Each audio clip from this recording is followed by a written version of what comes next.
Habt ihr schon mal eine Nacht in einem Gewächshaus verbracht? Also ich noch nicht, aber genau das werde ich heute tun. Ich bin ja gerade dabei, mir mein Leben erfüllender zu gestalten und dazu gehört es eben auch mal wegzufahren, neue Sachen zu entdecken und dass das auch mit einem kleinen Budget möglich ist, will ich mir, aber auch euch in diesem Sommer so ein bisschen beweisen. Ich habe letztens mal auf Airbnb ein bisschen rumgeguckt, was es dann für coole und auch so ein bisschen außergewöhnliche Unterkünfte hier in Deutschland gibt, die gleichzeitig aber auch bezahlbar sind. Und wie der Zufall so will, habe ich nur knappe 1,5 Autostunden von zu Hause dieses wunderschöne Gewächshaus gefunden. Überlegt einfach mal, wie schön das sein muss, unter einem Sternenhimmel zu schlafen. Das Gewächshaus hat eine 4,81 Sternebewertung, also relativ gut, würde ich sagen. Ich habe mir auch ein paar Erfahrungsberichte durchgelesen. Ich würde sagen, die meisten sind, so wie ich, auch einfach für eine Nacht dort geblieben. 2 kleine Kritikpunkte, die aber eben auch in der Beschreibung erwähnt werden, weshalb man sich dann im Endeffekt darauf vorbereiten kann, es sind wohl Zuggleise und eine Bundesstraße in der Nähe, weshalb es da jetzt nicht komplett still sein wird. Gerade beim Schlafen fanden das manche wohl ein bisschen schwierig.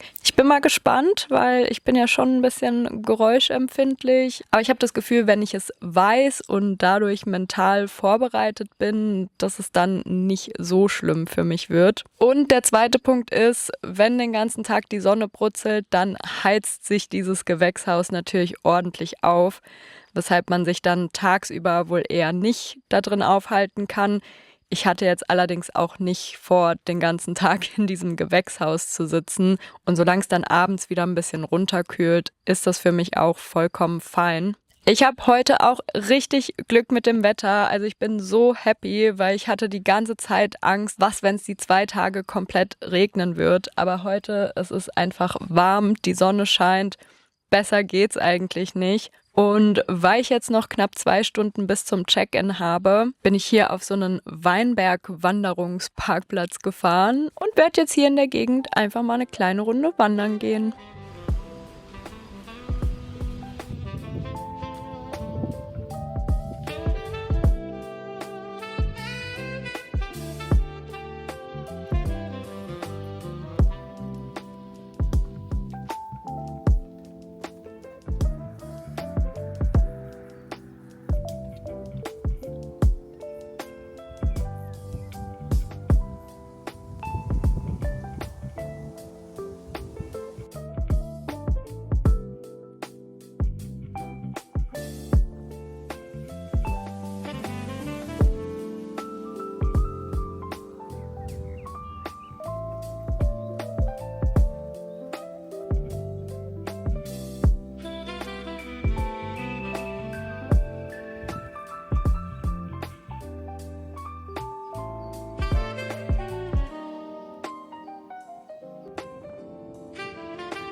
Ich bin beim Airbnb angekommen.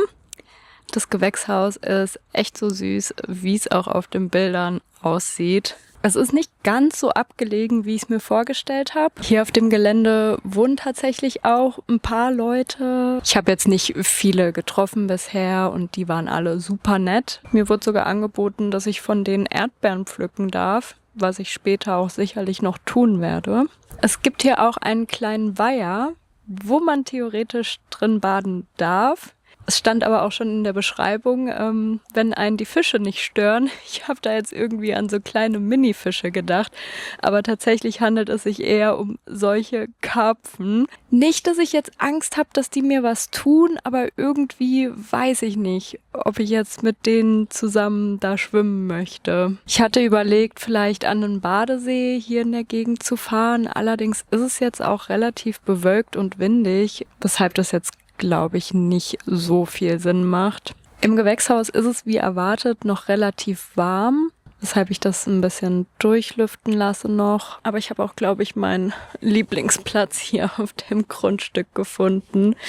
Ich werde vielleicht einfach noch einen kleinen Spaziergang an den Main machen, mir dann was zum Abendessen einkaufen. Ja, und einfach hier so ein bisschen die Natur und die Ruhe genießen, abgesehen von den Zügen und der Bundesstraße. Aber ich muss sagen, ja, ich höre das schon, aber es stört mich jetzt irgendwie nicht so extrem. Also bisher habe ich einfach einen echt schönen Tag und bin super happy, dass ich diesen kleinen Trip gemacht habe.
Eigentlich wollte ich ja draußen picknicken und mich dann mit einem Buch in die Hängematte legen. Da hat mir das Wetter jetzt allerdings doch einen Strich durch die Rechnung gemacht. Ich weiß nicht, ob ihr es hören könnt, aber es nieselt. Und ich muss sagen, wenn es schon regnet, dann fände ich es, glaube ich, cool, wenn es jetzt richtig doll mal anfangen würde zu regnen. Weil das hat bestimmt auch was, wenn man in so einem Glaskasten drin ist. Mal sehen, ob es heute nochmal aufhört zu regnen, dass ich mich vielleicht doch nochmal raussetzen kann, obwohl die Hängematte dann wahrscheinlich auch nass sein wird. Ansonsten, verbringe ich jetzt meinen Abend hier. Lustige Geschichte übrigens, als ich gerade im Supermarkt mir mein Abendessen gekauft habe, wurde ich beim Radler kaufen nach meinem Ausweis gefragt. Für die, die es noch nicht wissen, ich bin 31. Im Supermarkt gab es dann noch was anderes, was mir immer sehr gefährlich wird, und zwar Mängelexemplare. Eigentlich kaufe ich momentan keine Bücher, sondern lese entweder die ich noch zu Hause habe, oder leihe mir welche aus der Bibliothek aus. Aber ich konnte nicht widerstehen, weil es nämlich dort ein Buch gab, das tatsächlich auch auf meiner Liste steht, der Bücher, die ich gerne lesen möchte.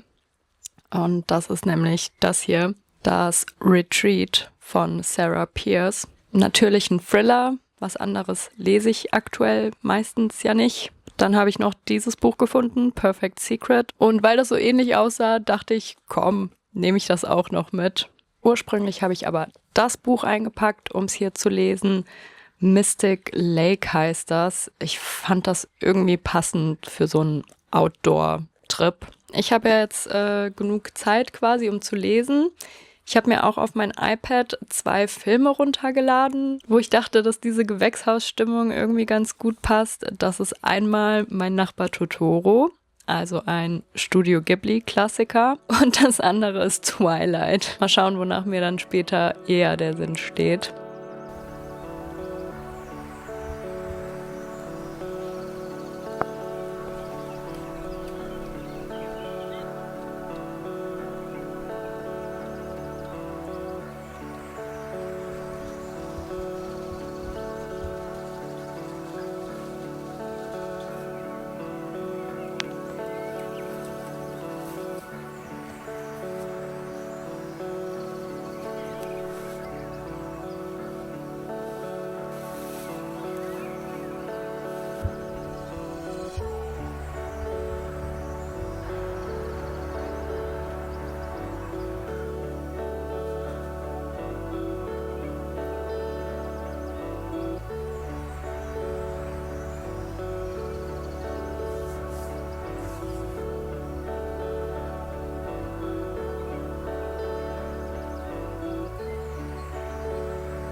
Wie ihr seht, die Nacht ist vorbei. Habe ich gut geschlafen? Nicht wirklich.